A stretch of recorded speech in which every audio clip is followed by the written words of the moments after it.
In our first example today, we're going to be deriving f of x is equal to 2x minus 1 over x squared plus 1. So as I'm sure you can see, we have two functions here. So our top function is 2x minus 1, and our bottom function is x squared plus 1. So in order to start this off, I'm just going to write my formula.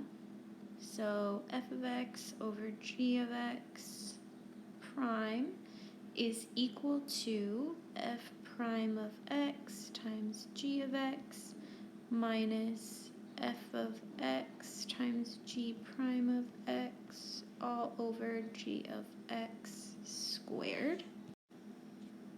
Now what you may notice is that in this formula I did switch these two. Since they're being multiplied, it really doesn't matter what you write first. That's totally up to you. You will probably go with something similar to what you did when you were doing the product rule, and that's okay.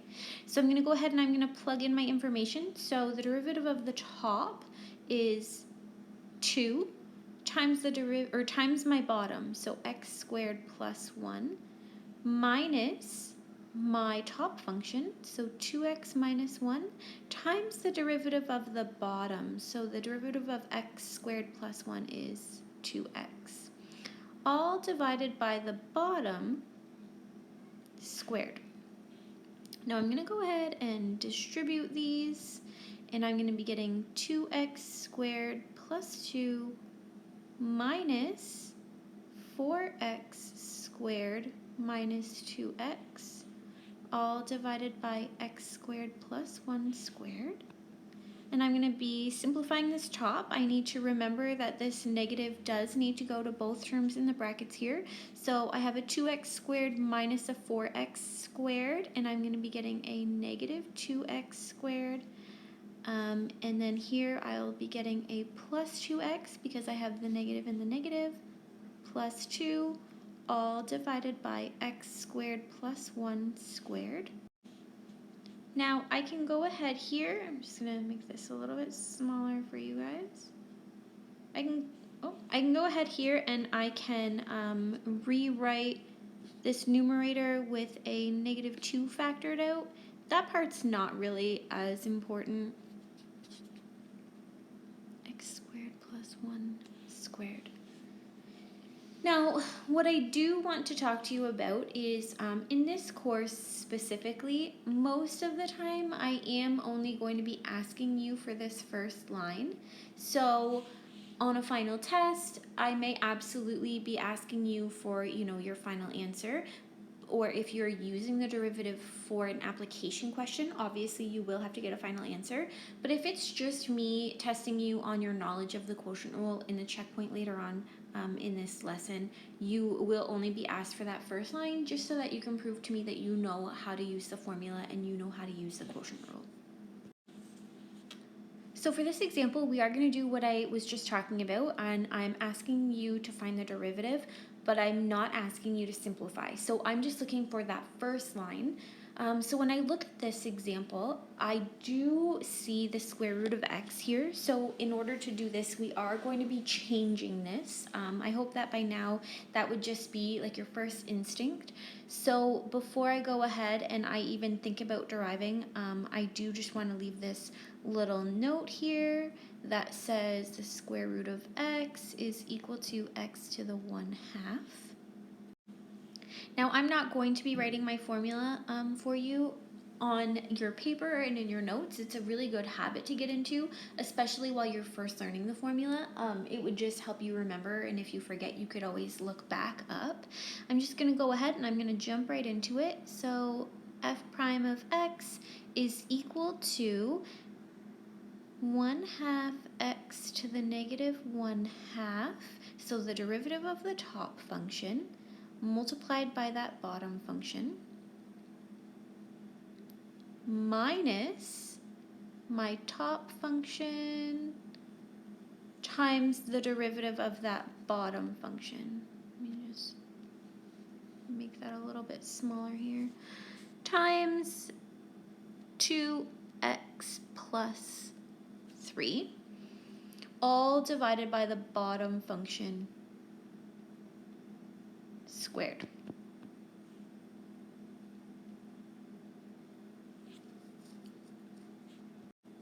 Now, if I did ask you to expand and simplify this, it would get pretty messy and pretty complex. And so in cases like this especially, this is exactly where I would just have you stop. As long as I could see that you did the derivatives of what you needed and you plugged in everything in the right spots, then we're going to be good to go and you're going to be getting your full marks when it says don't simplify like this one. Example 3 is an application type question. Now, as you're going through this chapter, you are probably noticing that the application questions are the exact same. I'm normally going to be asking you for the equation of a tangent line or the slope of a tangent, and all of these questions involve the derivative. They're showing up when we do each of these rules as separate rules because, of course, the equations that I give you could use a variety of different rules. The product rule, the quotient rule, next week, the chain rule. And so when you're doing these questions, if you're stuck on what to do, please don't leave it blank. The minimum that you could do is at least just find the derivative and then see where you can go from there. So right away when I look at this question, I see a rational function that I will eventually need to derive. I see the word parallel, so right away I'm recognizing, okay, I need to have the same slope as this. This is in a not so nice form. So before I even begin, I'm just going to start rearranging this into slope y-intercept form. So I'm going to be getting 4y is equal to negative x plus 1. Divide both sides by 4, and that looks like a y, sorry, and I'm going to be getting y is equal to negative a quarter x plus a quarter. So right away, I do know that my m is going to be equal to negative a quarter. So now that I know the slope that's going to be parallel to this line, I need to find the derivative. So I have a curve. I know that when I find the derivative, I am finding my tangent. And so I am expecting to do the derivative and then see where that line will have a slope of negative a quarter. So I'm going to go ahead and I'm going to do that derivative now. So y prime is equal to the derivative of the top times the bottom minus the top times the derivative of the bottom, all divided by the bottom squared. And I'm going to go ahead and simplify that. So x minus 1 minus x, all divided by x minus 1 squared. And these x's are going to cancel out, and I'm going to be left with a negative 1 over x minus 1 squared. So now that I have my derivative, or my y prime, I know that I need to find the points on this equation where the slope is equal to this negative a quarter. So I'm going to go ahead and I'm going to say that negative 1/4 is equal to negative 1 over x minus 1 squared. Now in order to solve this, I am going to be cross multiplying. I just want to get rid of my denominators, and so I'm going to be left with negative x minus 1 squared is equal to negative 4. Now I can go ahead and I can divide both sides by the negative, and that will just make both of these go away. And so when I get to this next point, I will be taking the square root. So x minus 1 is equal to plus or minus 2. X is equal to 1 plus or minus 2.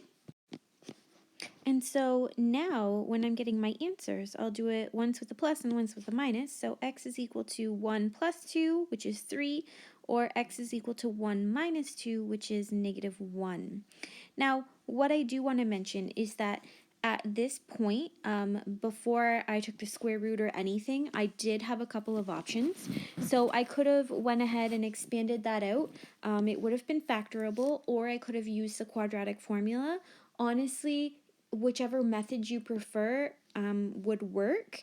If you can do it this way, go ahead. We got lucky where we could have factored this one. The choice is really yours, and that's the beauty of math. To finish off this question, I do need to take a look at what I actually want. So this question is asking me for the points on the curve. what I found is I found the two x values. So I need to go ahead and I need to plug those back into my original equation for y so I can get the corresponding y values to these x values. So when x is equal to 3, I'm going to go ahead and I'm going to get y is equal to 3 over 3 minus 1. So y is equal to 3 over 2. So that means that I have 1 point at 3 over 2. And when x is equal to negative 1, y is equal to negative 1 over negative 1 minus 1.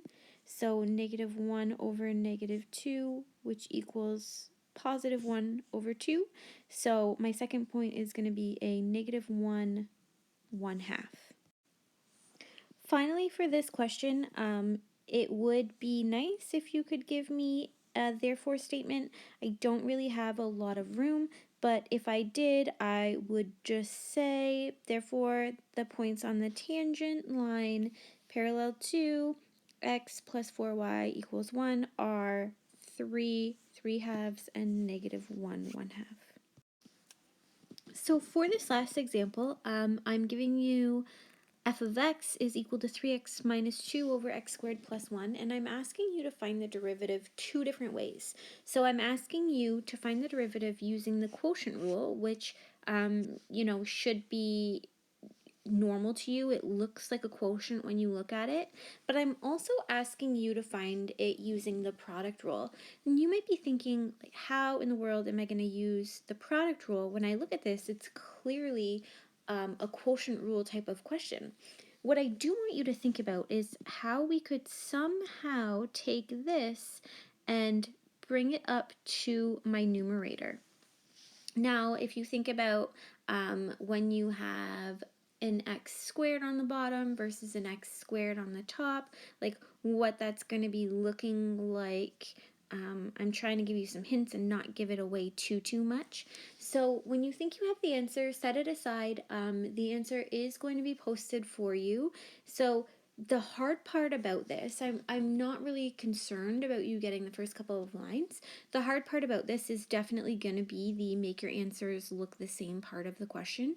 So try your best, attempt to do these both ways, attempt to get your answers to look the same, and I will be posting those solutions shortly.